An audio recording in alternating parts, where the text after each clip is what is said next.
was thinking I really didn't even start hunting any deer over 3 years old until maybe 5 or 6 years ago. And I was always asking my buddies, like, what does a mature buck look like? What's the difference body wise? That's one of the ones that walks out and you're just like, yeah, that's what they look like.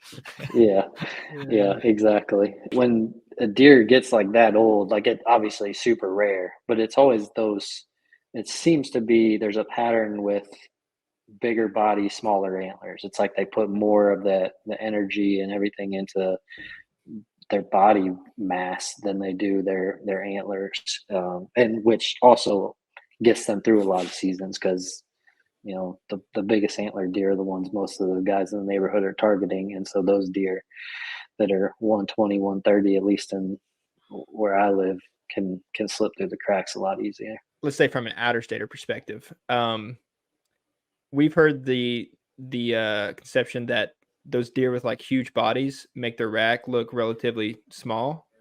And Christian had a story about a deer in Canada on the outfitter he went on his black bear hunt.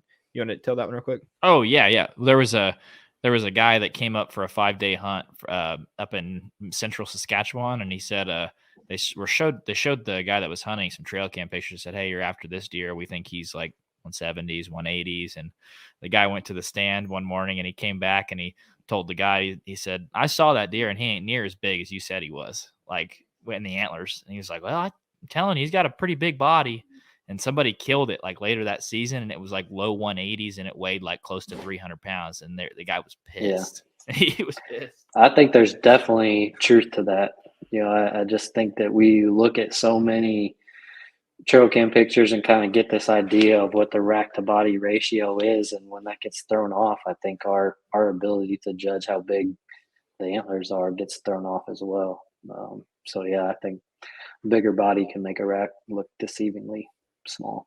Yeah. We hunt a public piece in southern part of Oklahoma, and down there it's like more mountainous, and so I don't know, I guess the bucks don't have huge bodies. I don't know if it's nutrition thing or what it may be, but down there they can have like 160-inch racks, but it looks like it's on like a little golden doodle running through the woods versus like northeast Oklahoma or even southwest Oklahoma. You get those bigger body weights and you're just like, this is honestly crazy just how diverse just the whitetail can be.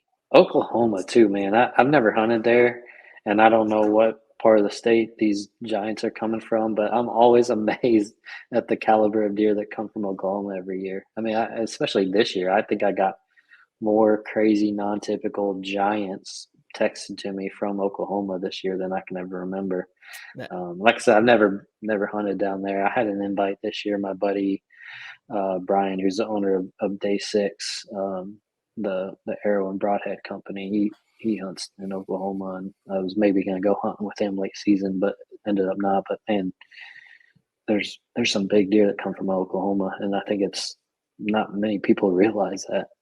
I haven't heard that before. That's crazy. Yeah, I was about to say, whoever's texting is probably just fibbing. Yeah, my bad. There was like a 230 that I saw that got killed in Oklahoma, and it looked like a typical. I think it had some non-typical points, but I saw that in like early October. I was like, that's a high fence escapee. There's no freaking way. And it was a that's what these all look like, man. Yeah, that's what these all look like. They all look like